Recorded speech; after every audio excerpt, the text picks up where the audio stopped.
नमस्कार मित्रों, मैं Neeraj Saxena, physics faculty. Circuit analysis हम स्टार्ट कर चुके हैं। पिछले हमने लेक्चर से स्टार्ट कर दिया था। दो सर्किटों का हम एनालिसिस कर चुके हैं, केवल शुद्ध प्रतिरोध और केवल शुद्ध प्रेरकत्व यानी कुंडली। बड़े विवेकपूर्ण तरीके से आपको समझाया गया है। प्रतिरोध के गुण या प्रतिरोध फ्रीक्वेंसी पर निर्भर नहीं करता। वह प्रतिरोध में वोल्टता और धारा समान कला में चलती हैं, साथ साथ चलती हैं। यही कारण है कि प्रतिरोध का व्यवहार एसी और डीसी में एक जैसा है। उसके बाद फिर ग्राफ वगैरह बताऊंगा आपको। इसके बाद कुंडली पढ़ाई अपन ने। कुंडली में जो आपको जानकारी मिली होगी वो ये मिली होगी कि धारा कुंडली में 90 कला पीछे रहती है। या आप बोलें कोई दिक्कत, धारा 90 कला पीछे रहती है तो मतलब वोल्टा 90 कला आगे रहती है। मैं वोल्टा के, क्योंकि मेरे को सारे सर्किट पढ़ाने, आपके लिए दिक्कत नहीं। आपके तो जैसे मेरा केवल एल इंपॉर्टेंट लगता है मुझे, है ना। लेकिन फिर भी मैं आपको बता रहा हूं कि आपके लिए दिक्कत इससे नहीं, क्योंकि आपको कोई पर्टिकुलर वहां पर एक सर्किट करके आना होगा। मेरे लिए दिक्कत है क्योंकि मेरे को तो यहाँ बहुत सारे सर्किट करके बताने हैं, तो इसलिए मैंने आपको वहाँ क्लियर किया कि भाई धारा 90 कला पीछे। मैं ऐसा नहीं बोलूँगा, आप बोलें कोई प्रॉब्लम नहीं, सही है वो भी, है ना। वोल्टा 90 कला आगे होती है, मतलब कुंडली धारा को पीछे धक्का दे देती है, कितना 90 डिग्री, और वोल्टा को आगे ले जाती है।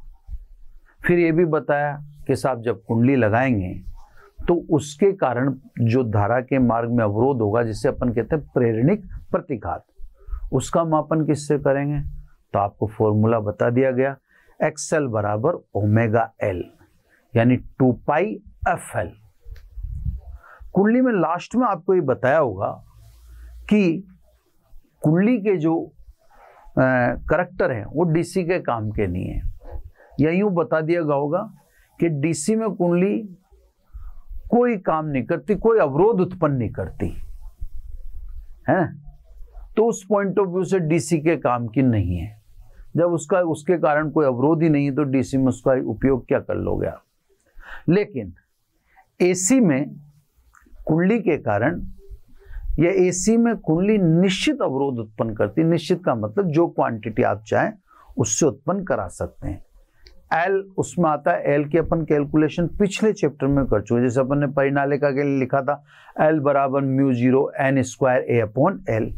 तो अब आप समझ होंगे एल के कैलकुलेशन क्यों किए गए हैं। अब मैं कुंडली के कारण प्रतिरोध उत्पन्न कर सकता हूँ, एल की गणना पिछले चैप्टर से कर सकता हूँ, और कुंडली के कारण प्रतिरोध की गणना इस चैप्टर से कर सकता हूँ, XL बराबर ओमेगा। अब बच्चों तीसरा सर्किट चालू करेंगे। तीसरा सर्किट है केवल शुद्ध धारिता, है ना। तो सब सर्किट के क्रम में चल रहे। तीसरा सर्किट केवल शुद्ध धारिता, है ना। ये तीसरा का मतलब समझ गए होंगे आप। मैं तीसरा उस पॉइंट ऑफ व्यू से लिख रहा हूं, वो जो अपन कर चुके ना, दो पहले कर चुके, ये तीसरा सर्किट चल रहा है, इसलिए यहां थर्ड लिखा है मैंने ना। सर्किटों के नंबर लिख दूंगा तो उससे सही रहेगा। सब में तरीका फिक्स है ना। तरीका फिक्स का मतलब जैसे वही पहला तो फिक्स होगा, एक सर्किट बनेगा, है ना। सोर्स फिक्स है और लैंग्वेज भी। ये सब V बराबर V0 साइन ओमेगा टी, और ये सब आपने इसकी धारिता बता दी। लैंग्वेज मैंने आपसे कहा था वो एक ही लैंग्वेज बार बार बोली जाएगी, है ना। आरोपित प्रत्यावर्ती वोल्टता के कारण प्रवाहित धारा से किसी क्षण प्लेटों के मध्य विभवांतर VC हो, है ना। प्लेटों के मध्य विभवांतर VC हो तो किरचॉफ के नियम से VC बराबर V0 साइन ओमेगा टी, है ना। तो पहली समीकरण बिल्कुल फिक्स है हर जगह, है ना, कि VC बराबर V0 sign omega T. Clear, ये अपन ने लिख दी। क्लियर, वहां भी ऐसे अपन ने कहा था। अब अपने को इसके बाद एक चीज जब अपन ने फिक्स कर रखी, जैसे वोल्टा तो मैंने फिक्स ही कर रखी है ना, तो हमें फिर संधारित्र का करैक्टर किस में देखने को मिलेगा? भाई हम कैसे जाने कि संधारित्र ने क्या किया? तो ये सारा इंपैक्ट धारा में देखने को मिलेगा। अब धारा किससे निकालोगे? तो मैंने आपको लास्ट टाइम भी समझाया था कि धारा निकालने का तरीका सब में अलग अलग है ना? सब में अलग अलग है का मतलब, जैसे अपन कुंडली में निकालेंगे तो फेराडे के नियम से निकालेंगे, प्रतिरोध में निकालेंगे तो ओम के नियम से निकालेंगे, यहाँ निकलेगा तो धारिता के सूत्र से निकलेगा, है ना? उस धारिता के सूत्र से धारा निकालो, फिर जो भी इंपैक्ट होगा उसके अंदर आ जाएगा, है ना? तो सब धारिता के सूत्र से, धारिता के सूत्र Q बराबर CVC, यहां पर मैंने प्लेटों के बीच में विभवांतर VC दिखा रखा है, तो Q बराबर CVC, है ना? VC का मान 1 से रख दो, सब 1 से रख दे, है ना? Q C, VC का मान V0 sin ओमेगा टी। अब अपन जानते हैं धारा किससे निकलेगी? आवेश से, क्योंकि I बराबर dq dt, है ना? यानी आवेश प्रवाह की दर को धारा कहते हैं। तो I बराबर dq dt से धारा निकलेगी आराम से, यानी अवकलन कर दो, है ना? तो सब d dt, q का मान रख दो सब ऊपर से, cv0 sin omega T. cv0 constant, बाहर निकालो, एक स्टेप ले लेता हूं यहाँ पे ना, I बराबर cv0, अब इसका अवकलन करें, साइन ओमेगा टी का अवकलन कोस ओमेगा टी, और ये फलन का फलन है, तो ओमेगा टी का टी के साथ पे अवकलन ओमेगा, ये सब डिफरेंशिएशन हो गया, है ना? अब यानी I बराबर, ये ओमेगा पीछे पड़ा है ना, omega C V0 cos omega T. मैंने आपको बताया था लास्ट टाइम कि आप कलांतर देखेंगे तो कलांतर के लिए दोनों त्रिकोणमितीय अनुपातों का समान होना जरूरी है। दोनों त्रिकोणमितीय अनुपातों का समान होना जरूरी का मतलब है कि या तो दोनों साइन हो या दोनों कोस हो, है ना? दोनों साइन या दोनों कोस होना चाहिए, क्लियर? तो सब ये तो कोस है और ये साइन है, तो कलांतर नहीं देख पाएंगे। तो या तो वोल्टा को आप कोस में चेंज करो या आप धारा को साइन में चेंज करो, है ना? तो दोनों को जब तक समान कला में आप नहीं लिखोगे तब तक कलांतर नहीं देख सकते। तो स्वाभाविक रूप से अब यहां पर अपने को इसको साइन में कन्वर्ट करना है, तो सब कोस ओमेगा टी, है ना? कोस ओमेगा टी को कैसे लिख दूं मैं? Sine theta plus 90 degree. अब आप फिर एक क्वेश्चन अराइज करेंगे या आपके दिमाग में फिर एक बात आएगी। आप कहेंगे साहब आपने पिछली बार जो किया था, तो पिछली बार में तो आपने 90 माइनस ओमेगा टी लिखा था, है ना? अब आपने 90 प्लस ओमेगा टी लिख दिया, जबकि आप चाहते, मतलब मैं चाहता तो वहां 90 प्लस ओमेगा टी लिख सकता था। तो ऐसा आपके दिमाग में आएगा कि साहब यहां तो मैंने 90 प्लस ओमेगा टी लिख दिया, जबकि मैंने कुंडली वाले में तो 90 माइनस ओमेगा टी लिखा था, जबकि दोनों जगह कोस था, तो वहां मैं ये क्यों नहीं लिख पाया, या यहां मैंने वो क्यों नहीं लिखा? अब इसका कारण ध्यान से समझो। इस व्यंजक को ध्यान में रखते हुए सारा काम आपको करना पड़ेगा, है ना? टोटल काम, ठीक है? इस व्यंजक को ध्यान में रखते हुए ये कला किसमें दे रखी है? ओमेगा टी में। इसमें ओमेगा टी क्या है? पॉजिटिव है, देख रहा है? अब जिससे मैं कंपैरिजन करूंगा उसमें मेरे को ओमेगा टी अगर माइनस में मिल गया तो फिर मेरे साथ दिक्कत हो जाएगी, क्योंकि ये ओमेगा टी प्लस में, वो ओमेगा टी माइनस में, प्लस माइनस भी 180 का कलांतर हो गया। तो मैं प्लस ओमेगा टी का कंपैरिजन प्लस ओमेगा टी से ही करूंगा ना, इसलिए वहां बाहर माइनस चिन्ह पड़ा था। कौन से वाले में? कोइल वाले में। अगर आप देखें तो कुंडली वाले में माइनस चिन्ह बाहर लिख था, लेकिन यहां पर माइनस चिन्ह कहां है ना? तो वहां तो माइनस चिन्ह था, इससे मैंने क्या किया, कुंडली वाले में ये था, वहां पे ये चीज थी। एक मिनट में बिल्कुल हूबहू आपको बताने की कोशिश करता हूं, फिर आप जस्टिफाई करना ना। ये चीज थी वहां, तो मैंने इसको लिखा यूं 90 माइनस ओमेगा टी। क्यों लिखा यूं? क्योंकि ये माइनस अंदर जाएगा और ये माइनस जाके इस ओमेगा टी को क्या कर देगा, प्लस कर देगा, और प्लस का कंपैरिजन मैं प्लस से करूंगा। तो वहां मैंने माइनस में क्यों लिखा था, ये क्लियर हो गया है ना साहब। अब यहां मैंने प्लस में क्यों लिखा, तो यहां बाहर माइनस नहीं है। अब अगर मैं वही लिखूंगा तो ये ओमेगा टी किस में रह जाएगा, क्योंकि यहां तो ये नहीं है ना, यह नहीं है, ये ओमेगा टी माइनस में रह जाएगा। फिर इस माइनस का कंपैरिजन किससे करूंगा, प्लस से करूंगा। तो ऐसा नहीं कर सकते है ना। तो कुछ चीजें गणितीय रूप से असंगत हैं जो आप नहीं कर सकते है ना, जो सिद्धांत सही नहीं है ना। तो सब ओमेगा टी प्लस में है, तो प्लस ओमेगा टी का कंपैरिजन क्या हो गया, प्लस ओमेगा टी का कंपैरिजन आप प्लस ओमेगा टी से ही करेंगे। समझ में आ गई बात। तो इसलिए हमने वहां किया वो भी गलत नहीं था, और यहां कर रहे वो भी गलत नहीं है ना। एक मिनट मिट गया, ये भी देखो अपने आप में झटका खा गया समझाते समझाते है ना, जबकि सीधी सीधी और सही बात इसको समझाई जा रही थी, लेकिन इसको भी समझ नहीं आई। तो यहाँ क्या लिखूं साहब, omega T plus pi by 2। अब बिल्कुल क्लियर हो गया आपका दिमाग में कि साहब कंपैरिजन करते समय ओमेगा टी दोनों पॉजिटिव में होने चाहिए, वो वाला भी और ये वाला भी, है ना साहब। अब अरेंज कर दो साहब, इससे आगे सोल्व होगा नहीं। ये तो बच गया कांस्टेंट, और ये कला कोण है ना।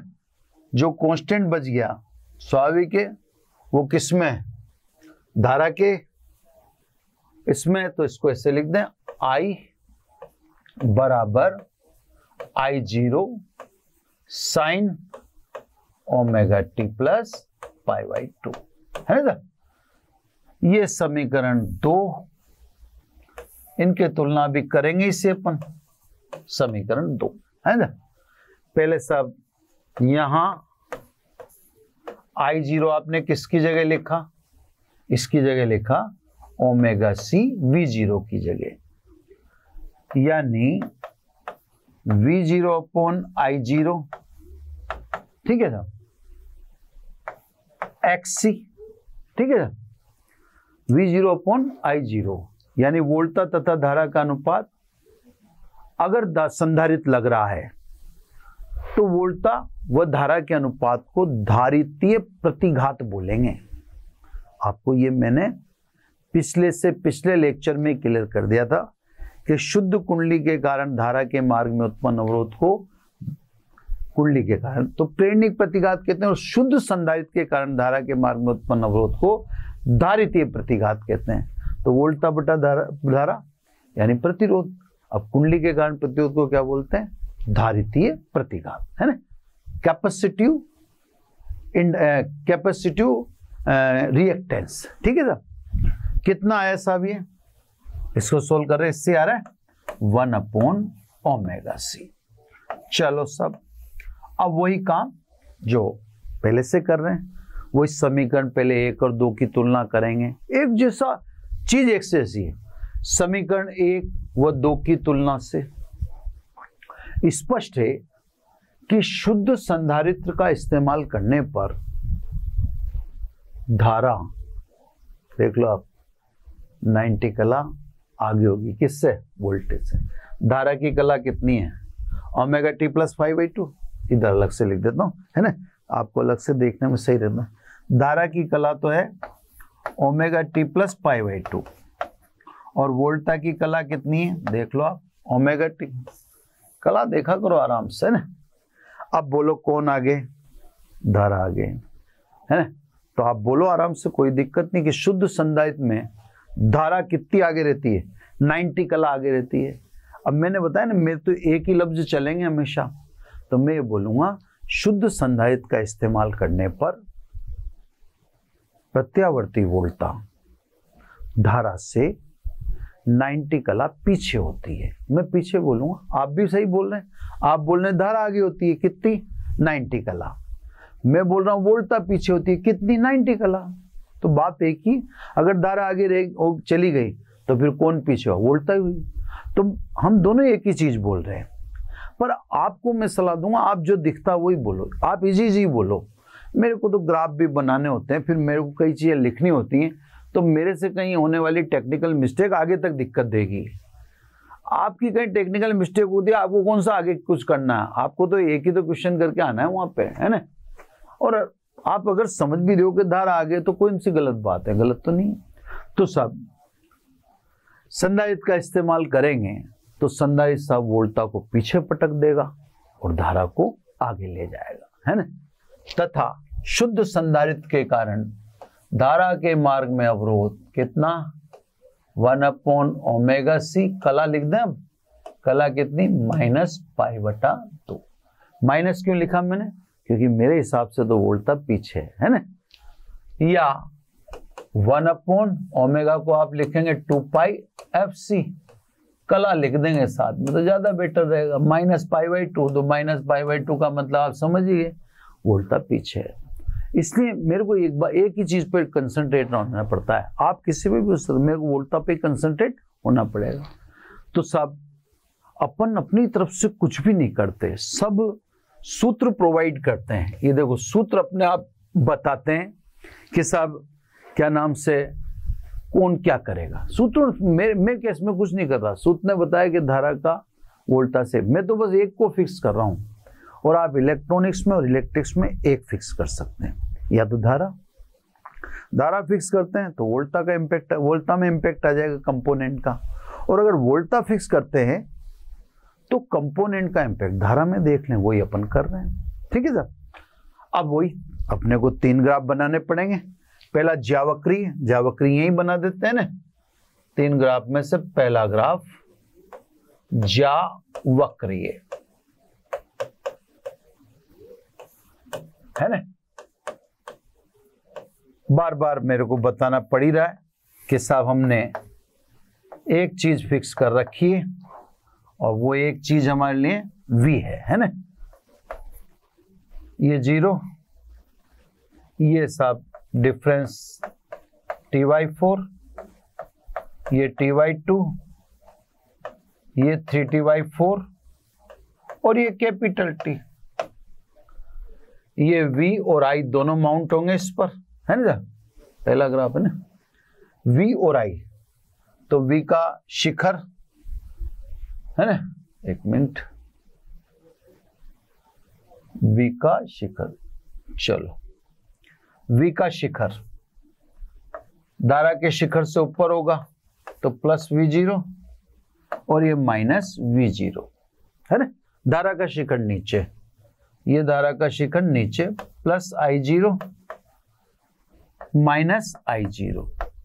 ठीक है, बाउंड्री यानी बाउंड कर दें ताकि हमारा ग्राफ सोबर और अच्छा बन जाता है ना। वोल्टा को भी बाउंड कर दिया और धारा को भी हमने बाउंड कर दिया।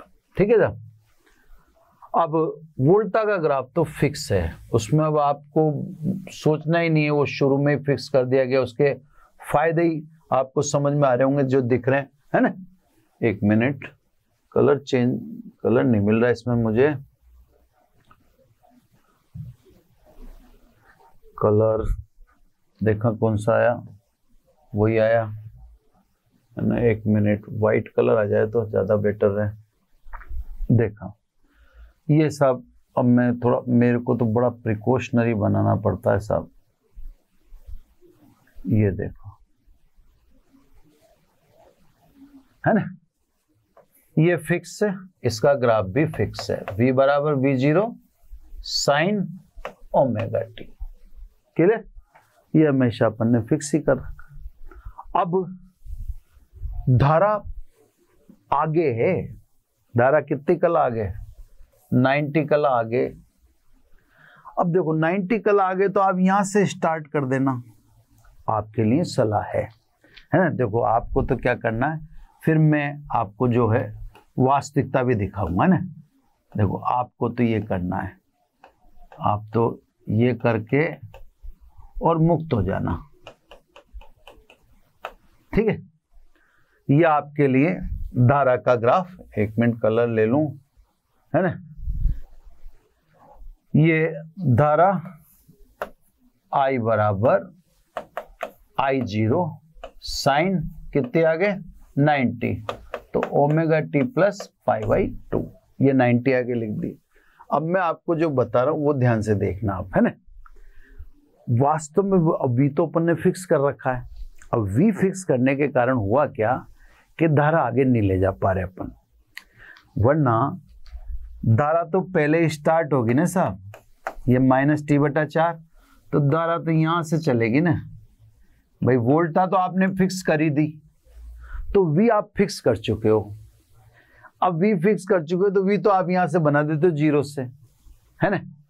फिर धारा तो पहले आ गई ना, धारा आगे है तो धारा आगे है। देखो -t/4 से धारा चालू कर, तो रियलिटी ये है कि चालू तो इसे -t/4 से करना चाहिए, लेकिन कोई इतने वो मैटर नहीं करता। आप सिंपली अगर ये भी कर आएंगे तो कोई ऐसी खास बात नहीं, बात तो समझ में आ ही रही है ना कम से कम, क्या साहब धारा आगे है ना। पर दिखने में अब दिख रहा है कि वास्तव में धारा आगे और वोल्टा पीछे। तो साहब एडवांटेज भी होते हैं कई बार किसी चीज के, और थोड़ा बहुत तो उसके वजह से कुछ याद भी रखना पड़ता है, लेकिन ज्यादा तो फायदे, 90% तो फायदा ही। अब 10% तो कहीं ना कहीं कुछ ना कुछ थोड़ा सा चैप्टर है, तो कहीं ना कहीं तो वो थोड़ा टर्न लेगा इससे ही। तो सब सीधी सी बात है, वोल्टा और धारा का ज्यावक्रीय ग्राफ हो गया, साफ अंतर दिख रहा है 90 का। धारा 90 पीछे तो यहां से स्टार्ट करने का बोला था आपको, और 90 आ गए तो ऊपर से स्टार्ट करने का बोला था, ठीक है ना। एक ग्राफ हो गया। दूसरा ग्राफ वोल्टा व धारा के मध्य वाला, है ना। तो सेकंड ग्राफ वोल्टा व धारा के मध्य, है ना। क्लियर। वोल्टा व धारा के मध्य ग्राफ को मैंने कहा था सर्किल में बनाते हैं, मैं सर्किल में नहीं बना रहा, मैं सिंपल बना रहा हूं। आप चाहें तो उस पर सर्किल बना लेना, एक I0 रेडियस का, एक V0 रेडियस का। V0 को आपको बड़ा मानना है, I0 को छोटा मानना है ना साहब। अब सब ये ग्राफ, इस ग्राफ में आपको बता रखा है कि y अक्ष पर आपको समीकरण 1 और समीकरण 2 दोनों मिलनी चाहिए, किस पर, y अक्ष पर। अब क्योंकि अपन ने v तो फिक्स ही कर रखा है ना, ये देखो v तो फिक्स ही कर रखा है, तो v को चेंज करना ही नहीं। देखो इसका घटक तो ऑटोमेटिक y अक्ष पे वही मिल जाता है, समीकरण 1, है ना। ये v0 साइन ओमेगा टी, तो समीकरण 1 और 2 ये दोनों इसमें दिखेंगे आपको, है ना। ये आपका काम है, ध्यान रखना, है ना, कि सब समीकरण 1 व 2 इसमें आपको मिलनी चाहिए। ये सब v0 हो गया। I0 का भी थोड़ा मतलब शिखर मान कम होता है। अब धारा कितनी, 90 कला आगे है, कुंडली में धारा 90 कला पीछे थी, तो वोल्टा तो आपने फिक्स कर ही रखी है थोरोली। इससे 90 आगे क्या दिखा दो, धारा दिखा दो। ये देखो 90 डिग्री आगे दिखा दो, ये 90 कला आगे, ये I0 है ना। ये धारा से π/2 कला आगे, ठीक है।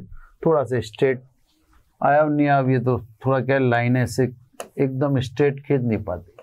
ये धारा 90 कला आगे।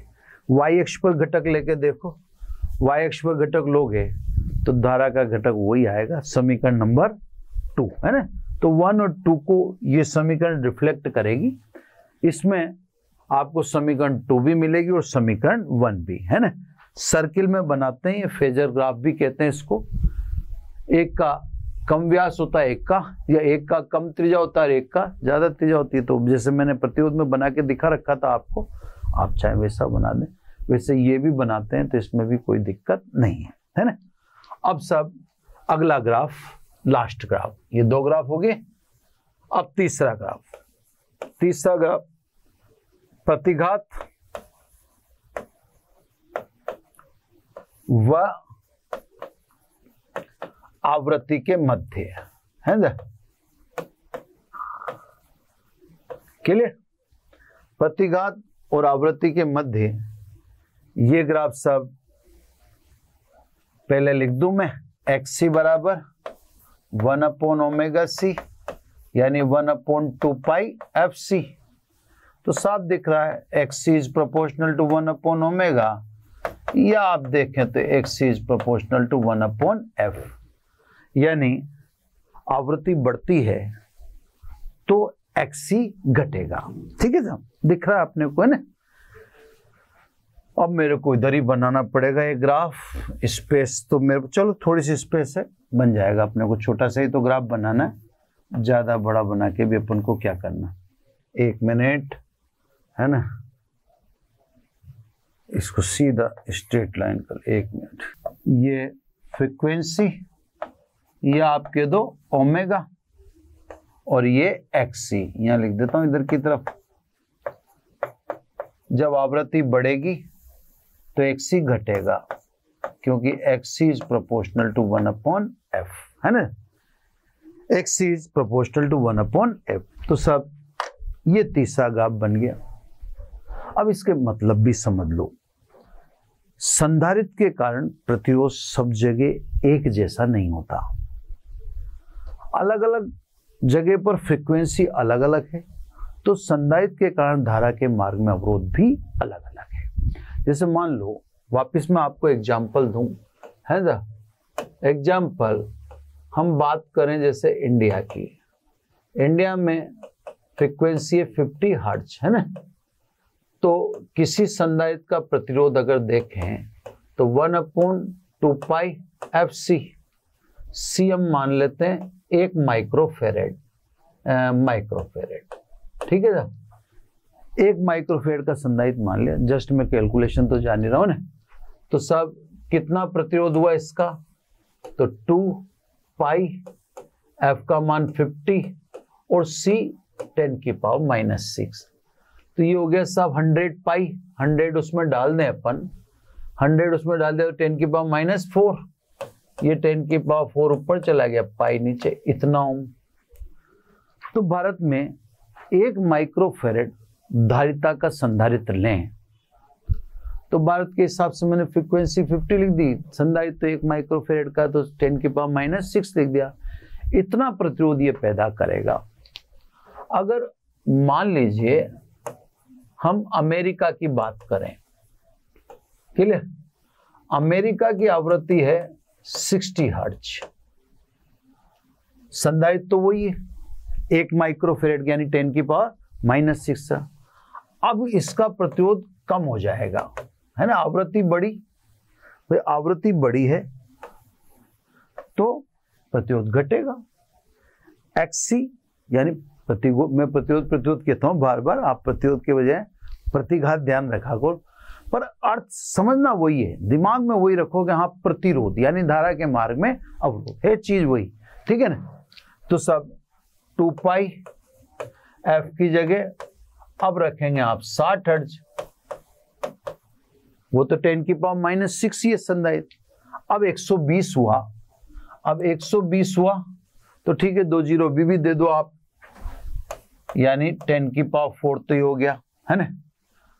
आपका पहले तो बस केवल क्या बचा था, पाई। अब यहां कितना बचा, 1.2π। 120 है ना, 120 में 2 जीरो में डाल दी। तो देखो अगर अपन देखें तो XC less than, sorry XC India में है ना, यूं समझो आप, इंडिया में अगर आप देखें तो इंडिया में XC का मान, 1 मिनट, ये क्या हो रहा है, एक मिनट साहब,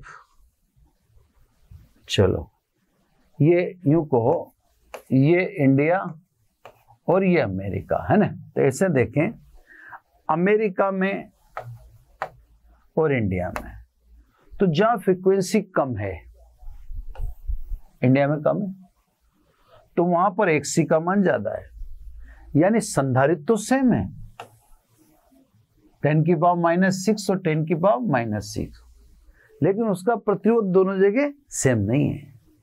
केवल प्रतिरोध ही ऐसा अवयव है, रेजिस्टेंस कैपिटल R, जिसका मान सब जगह एक ही रहता है, चाहे आवृत्ति कुछ भी हो, चाहे इंडिया हो चाहे अमेरिका हो। चाहे अगर वो इंडिया में 5 ओम का है तो अमेरिका में 5 ओम होगा, चाहे वो फ्रीक्वेंसी कुछ भी हो, कुछ भी, उसको कोई फर्क नहीं पड़ता। तो प्रतिरोध के गुण तो एसी और डीसी में समान रहते हैं, वो तो सब जगह एक ही रहेगा। लेकिन कुंडली में मैंने आपको दिखाया था, कुंडली के कारण धारा के मार्ग में अवरोध यानी प्रेरणिक प्रतिघात अमेरिका में ज्यादा है, क्योंकि XL directly proportional to F, XL की बात कर रहा हूं है ना।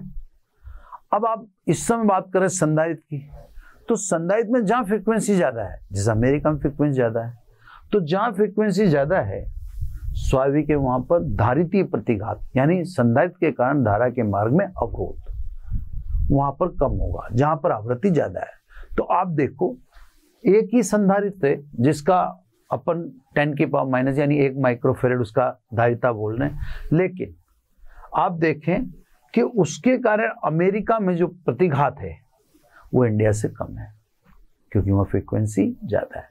तो संधारित्र हैं, कुंडली हैं, संधारित्र और कुंडली वाले परिपथ इंडिया और अमेरिका में एक जैसा व्यवहार नहीं कर सकते। वहां वोल्टेज 110 वोल्ट है, आवृत्ति 60 हर्ट्ज है, यहाँ वोल्टेज 220 वोल्ट है और आवृत्ति 50 हर्ट्ज है। जैसे आप मान लो कोई सा भी सर्किट जिनमें कुंडली लग रही है, जिसमें अब संधारित्र बिना तो कौन से सर्किट होते होंगे, लगभग सभी सर्किटों में संधारित्र तो होता ही है। तो जितने भी संधारित्र और कुंडली वाले सर्किट हैं, वो सर्किट आप डायरेक्ट अमेरिका वाले इंडिया में चला सकते और इंडिया वाले डायरेक्ट अमेरिका में नहीं चला सकते, पॉसिबल ही नहीं है, वो अपने सामने है ना। ये बात होगी सब, पूरी विस्तार में अपन समझ गए। अब लास्ट में याद रखने वाली बात है ना, तो सब डीसी की बात करें। डीसी के लिए F बराबर 0,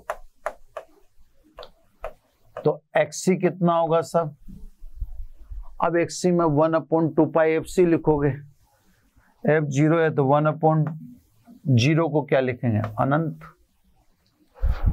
संधारित्र धारा को यानी डीसी को गुजरने ही नहीं देता, नहीं गुजरने देगा, अवरोधक है वो, है ना, गुजर नहीं सकती, क्योंकि प्रतिरोधी यानी धारितीय प्रतिघात अनंत हो गया। धारितीय प्रतिघात का मतलब प्रतिरोध अनंत हो गया, तो धारा शून्य होगी। तो सब डीसी संधारित्र में से नहीं गुजर सकती, है ना। अगर बात करें एसी के लिए, तो एसी में F का नॉट बी इक्वल टू 0, इसलिए एसी में XC is not equal to infinity. तो सब मैंने पहले कुंडली के बारे में, पहले इसके बारे में बात कर लूं, फिर कुंडली से भी कंपैरिजन करूं। तो डीसी में संधारित्र काम नहीं करता, डीसी को गुजरने ही नहीं देता हूं, क्योंकि डीसी में उसका अवरोध कितना हो जाता है, अनंत।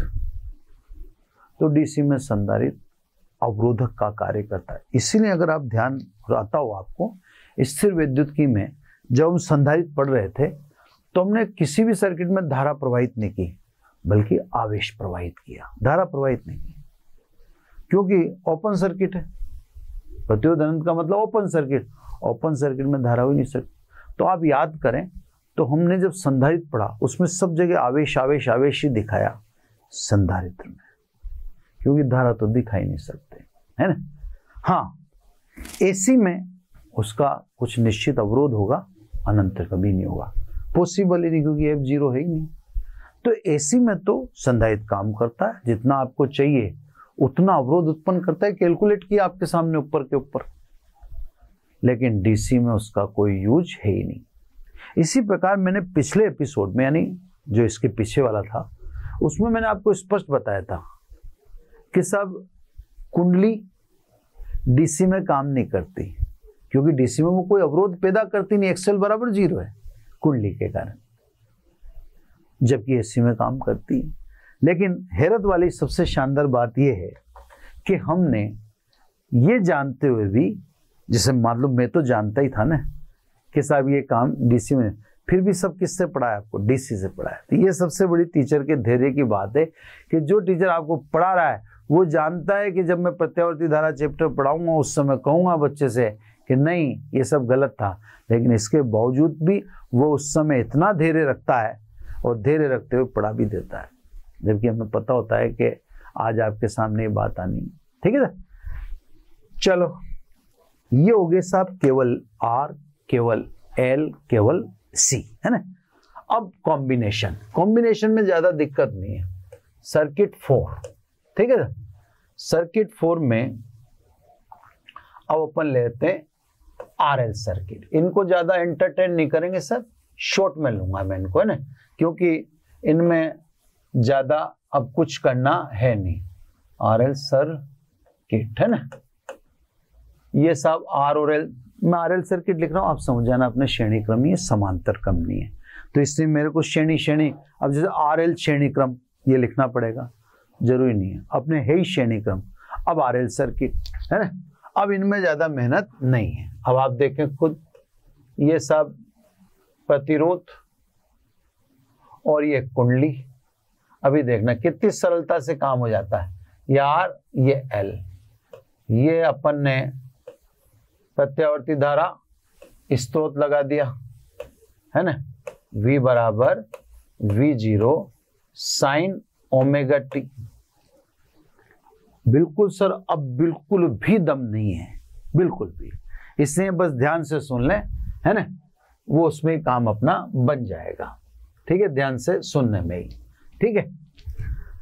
वही सेम लाइन, आरोपित प्रत्यावर्ती वोल्टता के कारण प्रवाहित धारा से प्रतिरोध के सिरों पर विभवांतर VR व कुंडली के सिरों पर विभवांतर VL या वोल्टता व परिणामी वोल्टता VRL हो तो किरचॉफ के नियम से, परिणामी वोल्टता VRL हो तो किरचॉफ के नियम से, VRL बराबर V0 साइन ओमेगा टी, वही समीकरण 1। अब बिल्कुल भी तो दिमाग नहीं लगाना, आप देखना मजा आएगा आपको। तो सब पहली बात तो अब दो कंपोनेंट लगे, इससे VR का कोई मतलब नहीं, VL का कोई मतलब नहीं। अब परिणामी वोल्टता से लेना देना है। अब आप VRL को ध्यान रखो, बाकी और किससे कोई मतलब नहीं है। वो तो ठीक है, लिखना तो पड़ेगा ना, R के सिरों पर वोल्टता लिखी VR, कुंडली के सिरों पर वोल्टता लिखी VL, वो मकसद ही नहीं है, उससे कोई मुझे मतलब ही नहीं है, समझ रहे ना आप। मुझे VRL से मतलब परिणामी वोल्टता क्या है, R और L की VRL। तो आप इंडिविजुअल भूल जाओ, अब आप डबल पढ़ रहे हो, तो परिणामी वोल्टता VRL हो तो किरचॉफ के नियम से वो विद्युत वाहक बल के बराबर होगी। अब देखो सिंपल, आपको अब एक सिंपल सा ग्राफ बनाना है। इसमें ये एक्स अक्ष, ये वाई अक्ष, इसमें पहले धारा को मेंशन कर दो, है ना। ये सब इसमें मैंने धारा का शिखर बता दिया। देखो ग्राफ जब भी खींचता है शिखर में खींचता है ना, शिखर ही फिक्स वैल्यू है और कोई वैल्यू। अब सीधा सा विश्लेषण, पहली बात करो प्रतिरोध की। प्रतिरोध में वोल्टता सदैव धारा के साथ होती है, पता है, पढ़ लिया अपन ने पिछले लेक्चर में। प्रतिरोध में वोल्टता सदैव धारा के साथ होती है। ये सब प्रतिरोध में वोल्टता का शिखर सदैव किसके साथ होती है, धारा के साथ होती है। दिखा दिया, बिल्कुल सदिश अभिव्यक्ति कर दी है, देखो तीर लगा दिया। तो सब हम अकेले इंडिविजुअल पढ़ चुके हैं पहले। प्रतिरोध धारा और वोल्टता को हमेशा साथ रखता है। देखो दूसरा क्या लगा रखा है, कुंडली। कुंडली में वोल्टता धारा से 90 कला आगे होती है, बताया हुआ है। कुंडली में कुंडली किसको आगे ले जाती है? वोल्टेज को। धारा ये रही, तो कुंडली में वोल्टता धारा से 90 कला आगे। ग्राफ हमेशा शिखर का खींचेगा। ये देखो कुंडली में वोल्टता कहाँ चलेगी? सदिश अभिव्यक्ति है कुंडली में वोल्टता की भी और प्रतिरोध में वोल्टता की भी सदिश अभिव्यक्ति कर दी, दोनों ही कर दी। तो सब जो आपने इंडिविजुअल में पढ़ा था, आपने इंडिविजुअल में यही पढ़ा था कि सब प्रतिरोध में वोल्टता धारा के साथ रहती है, लिख दी देखो। और कुंडली में वोल्टता धारा से 90 कला आगे रहती है, देखो कुंडली में वोल्टता धारा से 90। अब साहब समांतर चतुर्भुज का नियम परिणामी बता देगा। किस किस का परिणामी? आर और एल का परिणामी। ये लो साहब, ये वी ओ आर एल, ये ध्यान रखना, जो आप देखोगे वह आर एल के लिए आएगा। इंडिविजुअल आर कुछ नहीं है, इंडिविजुअल एल कुछ भी नहीं है, तो ये परिणामी वोल्टता आ गई। शिखर लिखना पड़ेगा, ग्राफ शिखरों का होगा। अब साहब सीधा सीधा समांतर चतुर्भुज के नियम से सब आ गया। लो साहब, समांतर चतुर्भुज के नियम से, है ना, समांतर चतुर्भुज के नियम से परिणामी वी ओ आर एल किस किस के बराबर? V O R plus V O L. समांतर चतुर्भुज का नियम यही है, यदि दो सदिशों को समांतर चतुर्भुज की दो आसन्न भुजाओं से निरूपित करें तो समांतर चतुर्भुज की आसन्न भुजाओं के कटान बिंदु से गुजरने वाला विकर्ण परिणामी सदिश को व्यक्त करेगा। परिणामी है ना, ठीक है ना। परिमाण निकालो। अब क्योंकि वी ओ आर तथा वी ओ एल लंबवत हैं, यानी इन दोनों के बीच कोण theta is equal to 90 degree है, तो इसलिए परिणामी बताओ, जब दो सदिश 90 डिग्री पर हों तो उनका परिणामी प्रत्येक के वर्ग के योग के बराबर होता है। ये परिणामी निकाल दिया सब, है ना। V O R L, V O R का मान लिखो I0 इंटू आर, ओम के नियम से लिख दिया। वी ओ एल का मान लिखो I0 इंटू एक्सएल। भाई सबका प्रतिरोध अलग अलग है, प्रतिरोध को तो कारण अवरोध तो आर से लिखते हैं और कुंडली के कारण अवरोध को एक्सएल थे, तो आई आर ओम का नियम लगी रहा है ना। तो वी बराबर आई आर, यहाँ भी आई आर, बस ये कुंडली में आई आर की जगह क्या आएगा? एक्सएल। अब सब V O R L, I0 square common आ रहा है, इसको बाहर निकाल लो। अब अंदर क्या बचा? R square plus XL square. V O R L upon I0 is equal to R square plus XL square.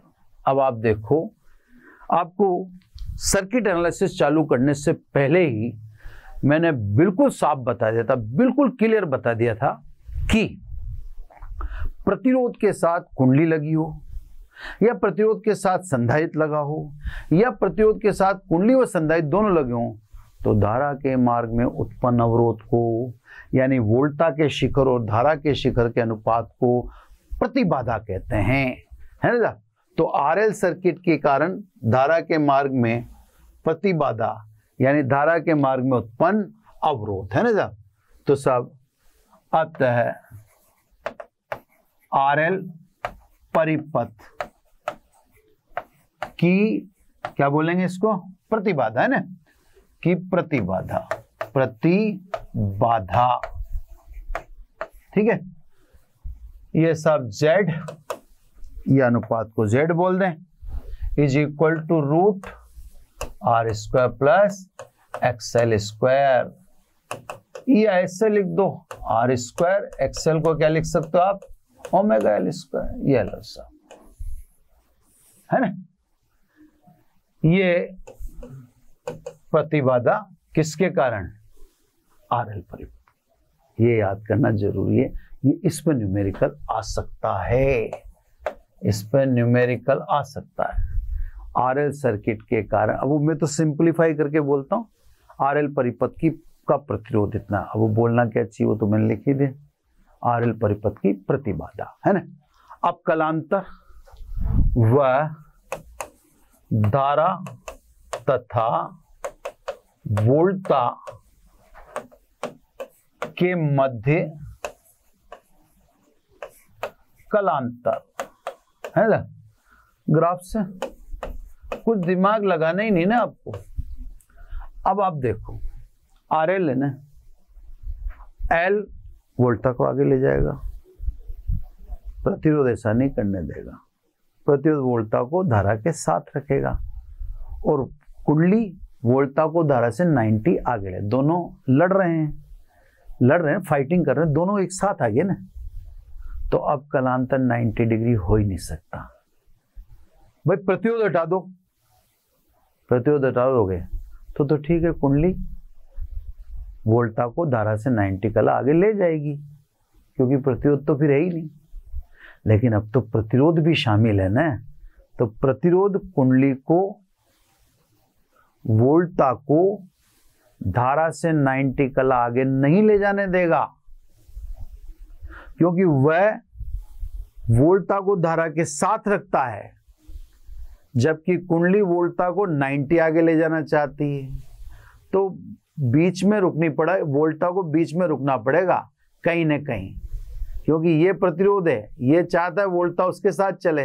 वोल्टता को काले पेन से दिखा रहा हूं मैं, ये चाहता है वोल्टता मेरे साथ चले, और कुंडली चाहती है 90 आगे चले। तो दोनों है ना।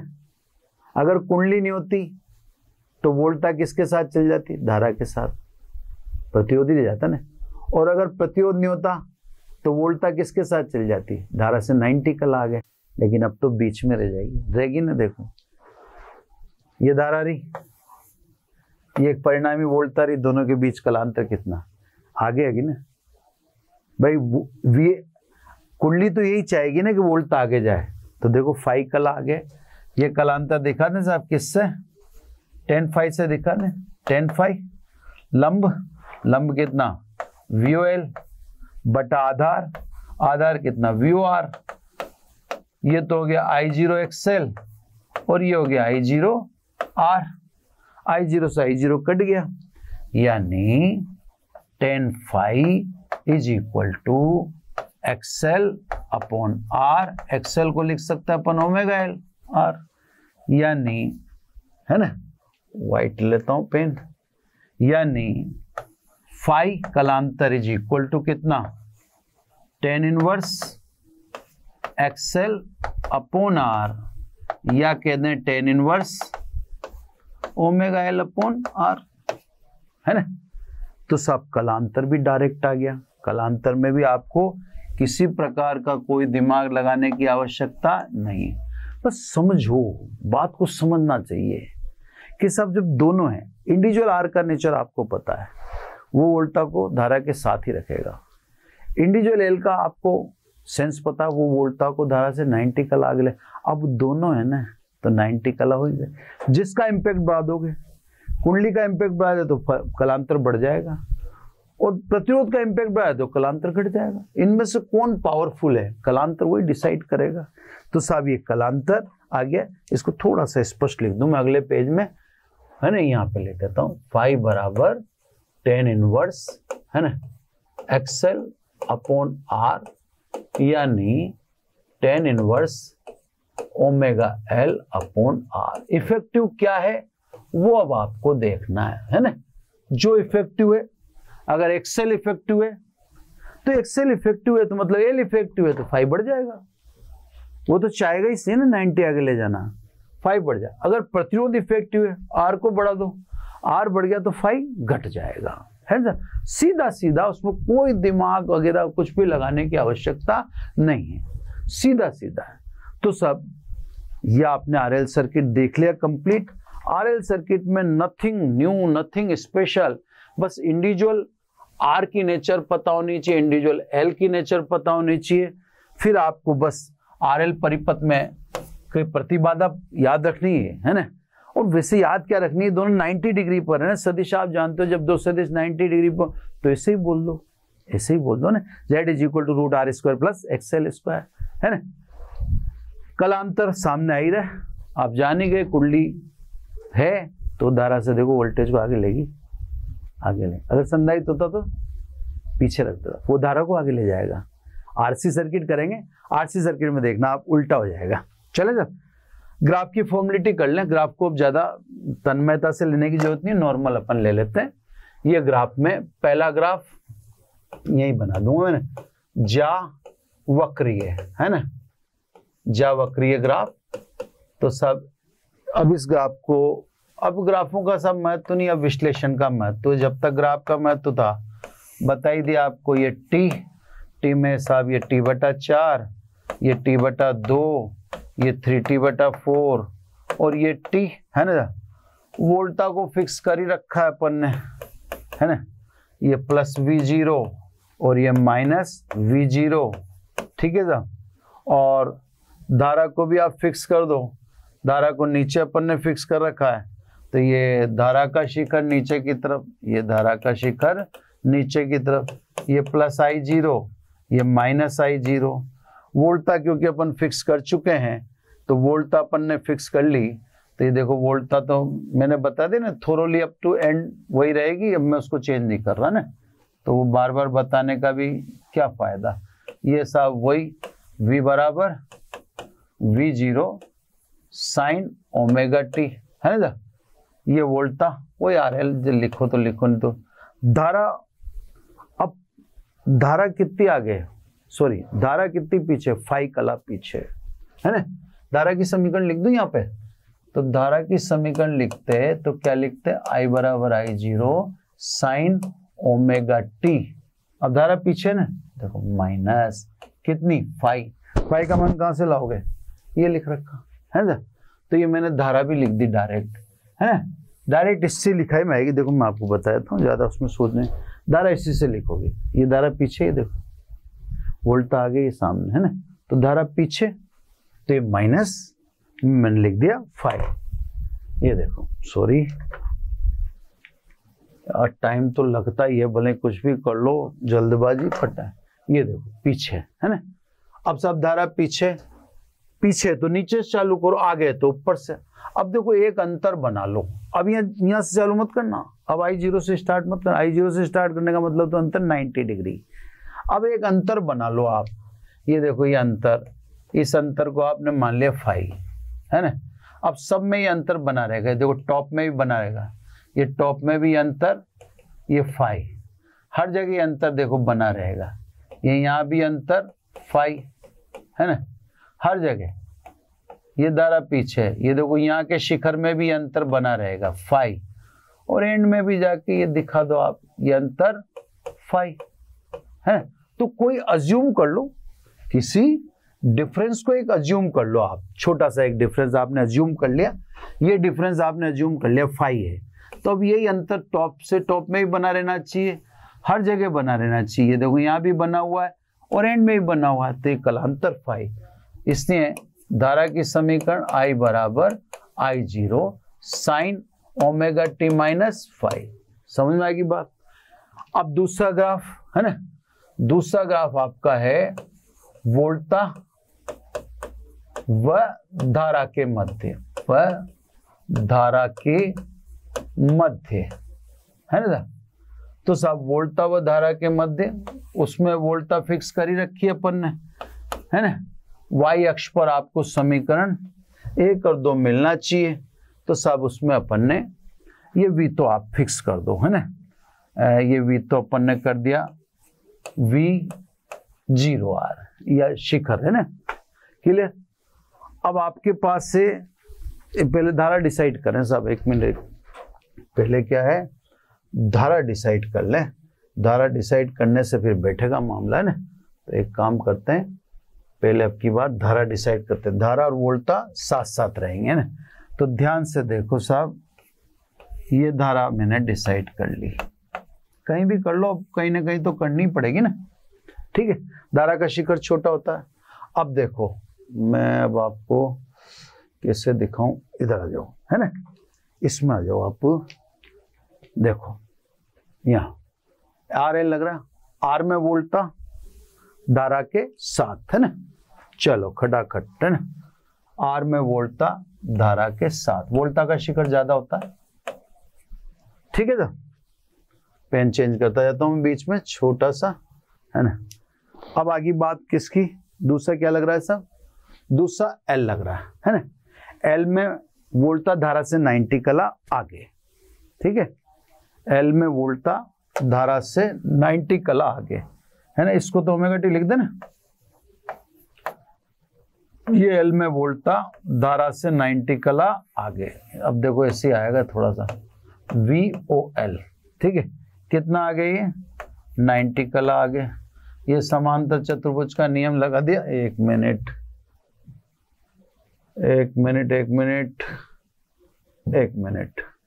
है ना। ये लो, ये मैं क्या करूं, एक मिनट, ये देखो यहाँ पर, ये क्या, अब ये देखो थोड़ा सा, अब हो गया जो हो गया। ये थोड़ा टेढ़ा दिख रहा है मेरे को, समांतर चतुर्भुज जैसा नहीं दिख रहा। ये सब बैठ नहीं रहा, मिटाना पड़ रहा है बार बार, यही दिक्कत आ जाती है कई बार। चलो कोशिश करता हूँ सब मैं, है ना। ये इसकी, और ये मैंने उठा लिया इरेजर, है ना। एक बार और कोशिश कर लूँ इरेज करने की।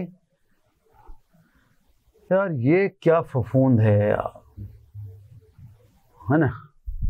कहाँ गया ये, देखो टाइम ऐसे कंज्यूम हो जाता है कई बार। ये चलो एक बार और कोशिश कर लेता हूँ, फिर उसके बाद नहीं होता तो मैं तो डायरेक्ट बना ही दूंगा सब, है ना। ये ले लेता हूँ। ये एक्चुअली क्या है, 90 है नहीं है, फिक्स 90 ऐसे होगा यूं, है ना, थोड़ा सा। अब ये समांतर चतुर्भुज का नियम ले लो जी आप, तो ये देखो, ये समांतर चतुर्भुज। अब VOL और VOR का परिणामी ये रहा, इसको कहेंगे VORL, है ना। ये इन दोनों का परिणामी। अब ये आगे है ना, कितना आगे, 5 कला आगे। तो देखो धारा से परिणामी 5 कला आगे, वोल्टा आगे, धारा देखो कितनी पीछे, 5 कला पीछे। ये वोल्टा व धारा के मध्य ग्राफ बना। इसमें सबसे पहले I बनाना, फिर आप देखना आपने कौन कौन से कंपोनेंट लगा रखे हैं। आपने जो कंपोनेंट लगा रखे उसमें R है, R में वोल्टा सदैव धारा के साथ चलती है। दूसरा कंपोनेंट लगा रखा है L में धारा वोल्टा धारा से 90 कला आगे चलती है। ये थोड़ा सा गड़बड़ लग रहा है मेरे को, जो मैंने बता ही दिया, ये 90 का आगे चलती है। देखो धारा, और इसमें कलांतर 90 का है। फिर समांतर चतुर्भुज का नियम बना देना। समांतर चतुर्भुज का विकर्ण परिणामी को दर्शाएगा। देखो परिणामी धारा से कितना आगे आ गया था। तो जब RL सर्किट है, कौन सा, RL सर्किट है, तो L वोल्टा को आगे लेकर ही जाएगा। भले 90 नहीं ले जा सके, 90 तो कौन नहीं ले जाने देगा, प्रतिरोध नहीं ले जाने देगा, समझिए। लास्ट में सब XL व R के मध्य, है ना। तो सब ये सिंपल सा ग्राफ ये बना देते हैं, है ना। X अक्ष पे तो आप R ही रखना, ये R का शिखर बोल दिया अपन ने, ये R रख दिया, ठीक है।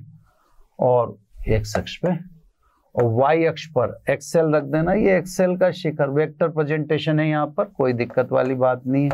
ये XL, ठीक है। दोनों वेक्टर फॉर्म में अगर देखें तो इन दोनों का परिणामी आप समांतर चतुर्भुज के नियम से बता दो, है ना। ये समांतर चतुर्भुज के नियम से इनका परिणामी निकाल के दिखा दो। ये परिणामी कितना आ गया, परिणामी Z। जब दो सदिश राशियां परपेंडिकुलर हों तो परिणामी प्रत्येक के वर्ग के योग के बराबर। ये देखो सब 5 कलांतर यहाँ भी आराम से दिख रहा है। तो सब R और XL का परिणामी, क्योंकि R और XL परपेंडिकुलर हैं, तो परिणामी समांतर चतुर्भुज के विकर्ण से बताएंगे। और वो किसके बराबर है, Z के बराबर। कलांतर निकालना चाहो यहाँ तो देखो कलांतर आराम से निकलेगा। tan phi लंब बटा आधार यानी ओमेगा L अपॉन R, इसलिए phi is equal to tan inverse XL upon R, और अगेन बोले अपन तो tan inverse omega L upon R, ठीक है ना। ये आपके सामने है, ये तीनों ग्राफ इसमें, इसका ज़्यादा महत्व तो नहीं है, ये ज़्यादा इम्पोर्टेंट नहीं है ना। तो बच्चों आज इस एपिसोड को यहीं क्लोज करना पड़ेगा, पर्याप्त समय हो चुका है ना। फिर कल आरसी सर्किट लेते हैं, फिर आरएलसी सर्किट। तो हो सकता है कल टॉपिक टूटे, आज तो टॉपिक टूटने नहीं दिया मैंने, सब मैनेज कर लिया। ये ग्राफ कल दोबारा भी आएंगे कल, क्योंकि फर्स्ट में लूँगा मैं आरसी सर्किट, वहाँ और बेटर आपको समझाऊंगा। मैंने अभी भी कोई जल्दबाजी नहीं की है, अभी भी कोशिश यही थी कि अच्छे से अच्छा समझ में आए ना। तो बच्चों थैंक यू वेरी मच। फिर कल अपन नेक्स्ट टॉपिक या नेक्स्ट सर्किट नंबर, आज अपन ने कौन से सर्किट पढ़ा, आज अपन ने चौथा सर्किट पढ़ लिया है ना। तो कल अपन 5th सर्किट पढ़ते हैं, फिर उसके बाद एक बार आरएलसी सर्किट लेंगे। Thank you very much. आशा करता हूं हमारे टॉप एजुकेटर का यह लेक्चर आपको पसंद आया होगा। अगर पसंद आया है तो वीडियो को लाइक करिए, चैनल को सब्सक्राइब करिए और शेयर भी करिए, क्योंकि ज्ञान बांटने से बढ़ता है और सही बताऊं तो पुण्य भी मिलता है। मुझे सुनने के लिए बहुत बहुत धन्यवाद। Thank you.